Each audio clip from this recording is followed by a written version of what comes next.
असली खुशी पाने में नहीं देने में है। यह बात कुछ दिनों पुरानी है, जब स्कूल बस की हड़ताल चल रही थी।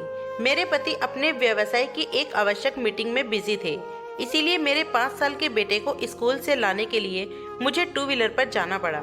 जब मैं टू व्हीलर से घर की ओर वापस आ रही थी, तब अचानक रास्ते में मेरा बैलेंस बिगड़ गया। मैं और मेरा बेटा, हम दोनों ही गाड़ी सहित नीचे गिर गए। मेरे शरीर पर कई खरोंच आई, लेकिन ऊपर वाले की कृपा से मेरे बेटे को कहीं भी कोई खरोंच नहीं आई। हमें नीचे गिरा देखकर आसपास के लोग इकट्ठा हो गए और हमारी मदद करने लगे। तभी हमारी काम वाली बाई राधा ने मुझे दूर से ही देख लिया। वह दौड़ी चली आई। उसने मुझे सहारा देकर खड़ा किया और अपने एक परिचित की सहायता से मेरी गाड़ी एक दुकान पर खड़ी करवा दी। वह मुझे कंधे का सहारा देकर अपने घर ले आई, जो पास में ही था। जैसे ही हम घर पहुंचे, वैसे ही राधा के दोनों बच्चे हमारे पास आ गए। राधा ने अपने पल्लू से बंधा हुआ 50 रुपये का नोट निकाला और अपने बेटे राजू को दिया। दूध, ब्रेड और एंटीबायोटिक क्रीम लाने के लिए भेजा। तब अपनी बेटी रानी को पानी गर्म करने को बोला। उसने मुझे कुर्सी पर बिठाया तथा मटके का ठंडा जल पिलाया। इतने में पानी गर्म हो गया था। वह मुझे लेकर बाथरूम में गई और वहां पर उसने मेरे सारे जख्मों को गर्म पानी से अच्छी तरह से धोकर साफ किया। बाद में वह उठकर बाहर गई। वहां से वह एक नया टॉवल और एक नया गाउन मेरे लिए लेकर आई। उसने टॉवल से मेरा पूरा बदन पोंछा और जहां आवश्यकता थी वहां बैंडेज लगाई। साथ ही जहां मामूली चोट थी वहां पर एंटीसेप्टिक क्रीम लगाई। अब मुझे कुछ राहत महसूस हो रही थी। उसने मुझे पहनने के लिए नया गाउन दिया। वह बोली, यह गाउन मैंने कुछ दिन पहले खरीदा था, लेकिन आज तक नहीं पहना मैडम। आप यही पहन लीजिए तथा थोड़ी देर आप रेस्ट कर लीजिए। आपके कपड़े बहुत गंदे हो गए हैं, हम इन्हें धोकर सुखा देंगे, फिर आप अपने कपड़े बदल लेना। मेरे पास कोई चॉइस नहीं थी। मैं गाउन पहनकर बाथरूम से बाहर आई। उसने झटपट अलमारी से एक नया चादर निकाला और पलंग पर बिछाकर बोली, आप थोड़ी देर यहीं आराम कर लीजिए। इतने में बिटिया ने दूध भी गर्म कर दिया था। राधा ने दूध को 2 चम्मच हल्दी मिलाई और मुझे पीने को दिया और बड़े विश्वास से कहा, मैडम आप यह दूध पी लीजिए, आपके सारे जख्म भर जाएंगे। लेकिन अब मेरा ध्यान तन पर था ही नहीं, बल्कि मेरे अपने मन पर था। मेरे मन के सारे जख्म एक एक करके हरे हो रहे थे। मैं सोच रही थी, कहाँ मैं और कहाँ यह राधा। जिस राधा को मैं फटे पुराने कपड़े देती थी, उसने आज मुझे नया टॉवल दिया, नया गाउन दिया और मेरे लिए नई बेडशीट लाई। धन्य है यह राधा। एक तरफ मेरे दिमाग में यह सब चल रहा था, तब दूसरी तरफ राधा गरम गरम चपाती और आलू की सब्जी बना रही थी। थोड़ी देर में वह थाली लगाकर ले आई। वह बोली, आप और बेटा दोनों खा लीजिए।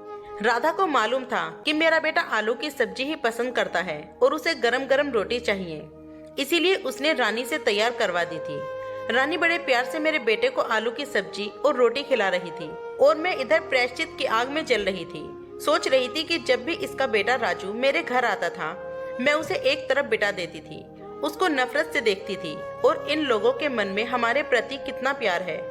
यह सब सोच सोचकर मैं आत्मग्लानि से भरी जा रही थी। मेरा मन दुखी और प्रायश्चित से भर गया था। तभी मेरी नजर राजू के पैरों पर गई, जो लंगड़ा कर चल रहा था। मैंने राधा से पूछा, राधा इसके पैर में क्या हो गया, तुमने इलाज नहीं करवाया? राधा ने बड़े दुख भरे शब्दों में कहा, मैडम इसके पैर का ऑपरेशन करवाना है। इसका खर्चा तकरीबन 10,000 रुपये है।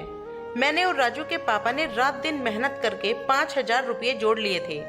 5,000 की और आवश्यकता है। हमने बहुत कोशिश की, लेकिन कहीं से मिल नहीं सके। ठीक है, ऊपर वाले का भरोसा है, जब आएंगे तब इलाज हो जाएगा, फिर हम लोग कर ही क्या सकते हैं। तभी मुझे ख्याल आया कि राधा ने एक बार मुझसे 5,000 रुपये अर्जेंट मांगे थे और मैंने बहाना बनाकर मना कर दिया था।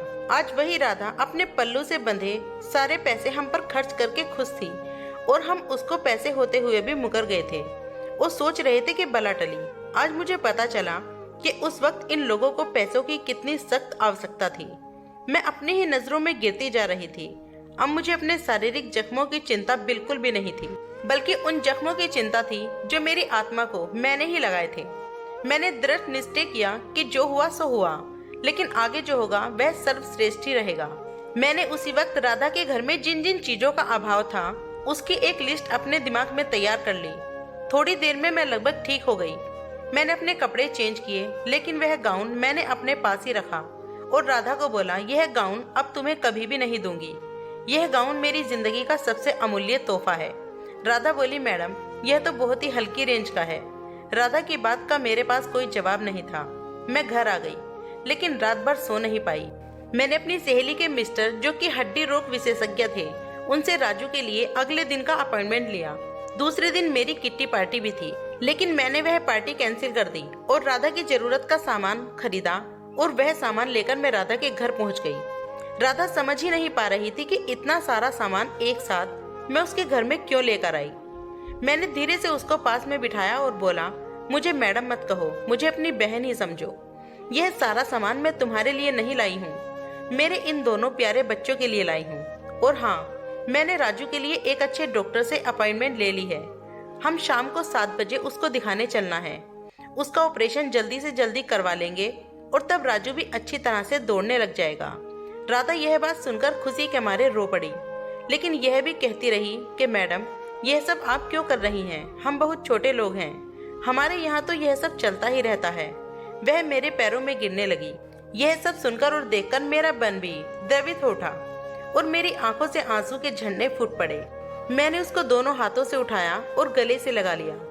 मैंने बोला, बहन, रोने की जरूरत नहीं है, अब इस घर की सारी जवाबदारी मेरी है।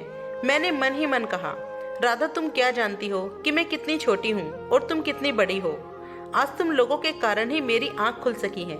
मेरे पास इतना सब कुछ होते हुए भी मैं ऊपर वाले से अधिक की भीख मांगती रही। मैंने कभी संतोष का अनुभव नहीं किया, लेकिन आज मैंने जाना कि असली खुशी पाने में नहीं, देने में है। दोस्तों, कहानी कैसी लगी कमेंट करके जरूर बताइएगा। कहानी पसंद आए तो वीडियो को लाइक, शेयर, कमेंट और चैनल को सब्सक्राइब करना। वीडियो पूरा देखने के लिए बहुत बहुत शुक्रिया।